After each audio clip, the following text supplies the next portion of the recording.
depois da explicação do professor Beluso do que significa terceirização para nós, né, eu vou passar para o MUD. Quem é o MUD?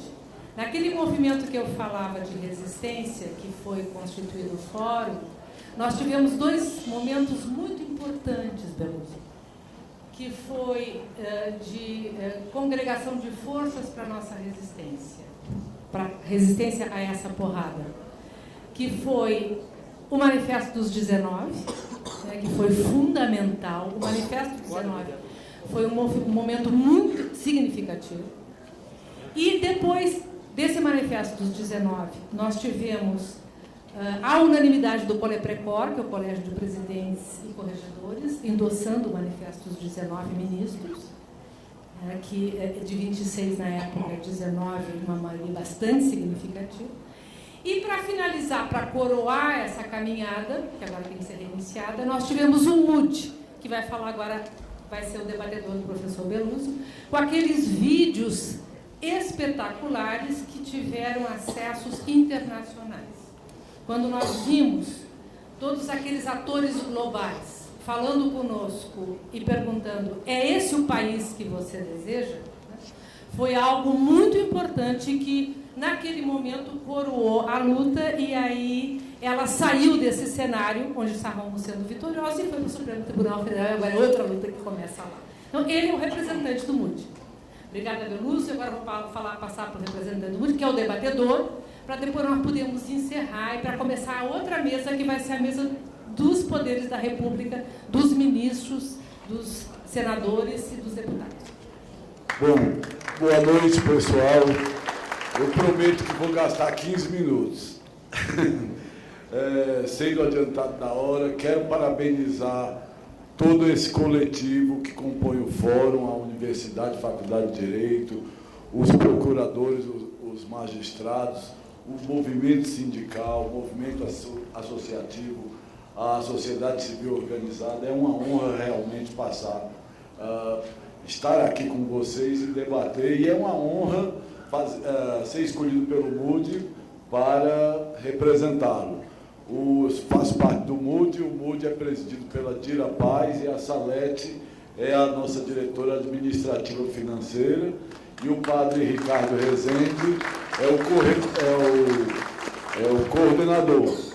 Se vocês entrarem no site humanosdireitos.org, vocês vão conhecer todos que fazem parte, e as 4 causas, que são as causas principais de atuação do MUD. A primeira delas é trabalho escravo, a segunda delas é proteção ambiental, a terceira é violência contra a mulher, e a quarta é abuso sexual de criança e adolescente. E o foco da luta do MUD, junto com o CONATRAI, junto com o Ministério Público do Trabalho, com esse coletivo, é exatamente ir buscar estourar aparelhos onde se encontram escravos, seja o trabalho escravo contemporâneo, seja o trabalho escravo que vem por migração. Dito isso, eu queria fazer uma reflexão em conjunto com vocês. Pelo que nós assistimos hoje aqui, é uma questão jurídica, é uma questão econômica, é uma questão política, é muito uma questão política. Essa reflexão política é que eu acho que a gente tem que fazer também. Foi brilhante tudo que foi apresentado aqui, da parte econômica, da parte do Ministério Público do Trabalho, da parte da Justiça do Trabalho, TST, da parte do Fórum, do sindicalismo como luta. Eu sou ex-sindicalista, era presidente do Sindicato dos Médicos de Pernambuco, fui por 6 anos sindicalista, sei o duro, a gente já, por convicção, é totalmente contra a questão que se coloca hoje como discussão da terceirização do Estado, e a gente tem a convicção de que tem um aspecto político que seguramente vocês estão conscientes, é que mesmo dentro de governos que nós apoiamos, existe uma tensão entre quem faz o social desse governo com quem faz o econômico. E, geralmente, quem faz o social leva pancada. Leva pancada porque o econômico se sobrepõe. Então, esse enfoque, que é muito rápido, não vai durar 15 minutos, prometo a vocês. Eu queria vincular o conceito de país, pátria, nação e Estado brasileiro. Parece que fica patente, né, quando a gente aprende que, quando a gente fala do solo pátrio, onde a gente nasceu, a gente fala dos valores culturais comuns, a gente está falando de uma nação, um determinado território, país, e aí quando a gente fala o Estado brasileiro é quem organiza politicamente o país, parece que a gente não está falando de um sistema que esteja dentro desse sistema, porque na realidade existe um divórcio. Onde é que está o divórcio? O divórcio está patente quando a gente vê poderes que a gente elege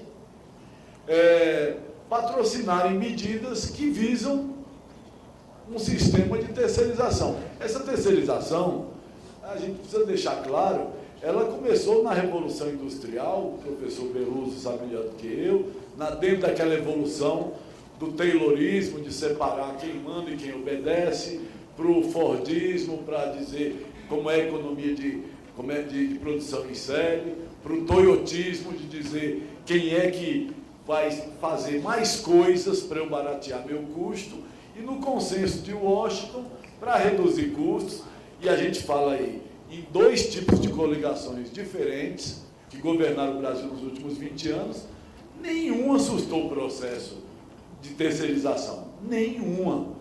Anteriormente, quando começou o processo de terceirização no Brasil, anos 50, era por concessão, permissão, e a gente tinha comunicações, evoluiu para limpeza, vigilância, área ultra especializada, informática, aí passou para energia já mudando de coligação, porto e aeroporto, porto e aeroporto, né? E educação, agora saúde, e com a metodologia da desobrigação do que você, qual é a responsabilidade do Estado, porque como bem ouvimos hoje dos juristas que estiveram aqui, você considerar atividade meio saúde é você não respeitar nem a Constituição. Você considerar a educação atividade meio, não, atividade social é atividade fim. Pela lógica do consenso de Washington, arrecadação, judiciário e forças armadas, ou seja, dinheiro para dentro, quem me defenda, e o positivismo para defender aquilo que eu quero. É o Estado falando, eu estou falando. Agora, a força produtiva da nação, sempre desde que o Brasil foi descoberto, que se explorou o ouro, quando a gente teve as vitórias de consolidação das leis do trabalho, mas sempre arruma-se um meio. Por quê? Porque esse divórcio entre nação e Estado brasileiro? Por uma razão muito simples. Porque o Estado brasileiro, ele precisa do poder econômico para chegar lá. E precisa do poder econômico para se perpetuar, seja a coligação que for. Nós estamos falando sobre a ótica do cidadão. E o cidadão tem direito a ser político. Nós não estamos falando sobre a ótica partidária.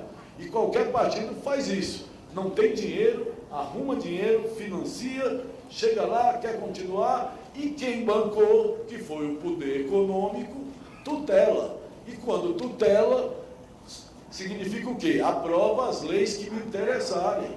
E para aprovar as leis que me interessarem, o elo mais fraco, a gente que é sindicalista sabe que é o trabalhador na empresa privada.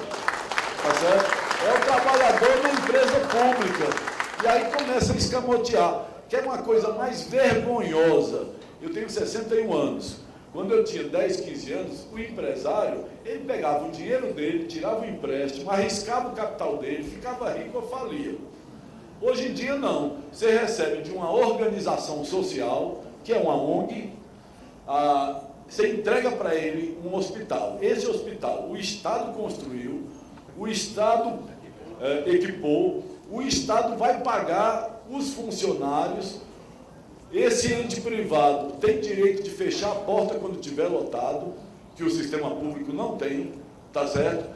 E, para a senhora aí, eu sou o poder, vou dar esse hospital para a senhora. Quando eu quiser que compre nas farmácias, a senhora vai deixar de me atender? Não, eu sou o poder. E a senhora se interessa que está ganhando. E quando eu disser que quero contratá-los para ir, a senhora vai dizer que não? Então, o que a gente espera do poder econômico? Que ele sempre vai explorar o trabalhador. Sempre.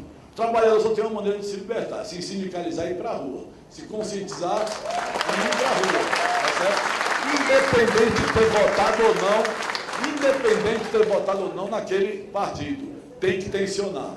Então, primeiro, isso. O que a gente espera do judiciário? Isso que o judiciário está fazendo.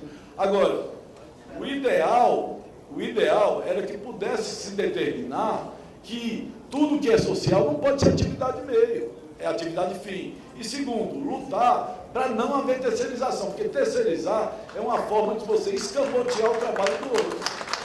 É isso que a gente tem consciência. Para isso, a gente teria que mobilizar, que seria uma mobilização geral do país. Alguém tem dúvida que vai ser 9-2 a favor do Fux para dizer que pode terceirizar sim? Eu não tenho. Vamos apostar. Por quê? Porque interessa ao poder econômico, num ano eleitoral, juntar todas as coligações e dizer: ou vocês fazem isso, e o poder econômico é quem nomeia o judiciário, que é um absurdo. Uma pessoa, para ser do Supremo, tinha que ser concurso dentro da carreira do Estado de juiz de direito. Para ser TCU não é político fracassado, não, ou mancomunado, tinha que ser concurso para chegar lá também. Outra coisa, teria que perguntar ao povo, referendo popular, está previsto constitucionalmente. Você quer terceirização? Vou acabar. Vou acabar. Você quer terceirização? Se o povo quiser, o povo é soberano.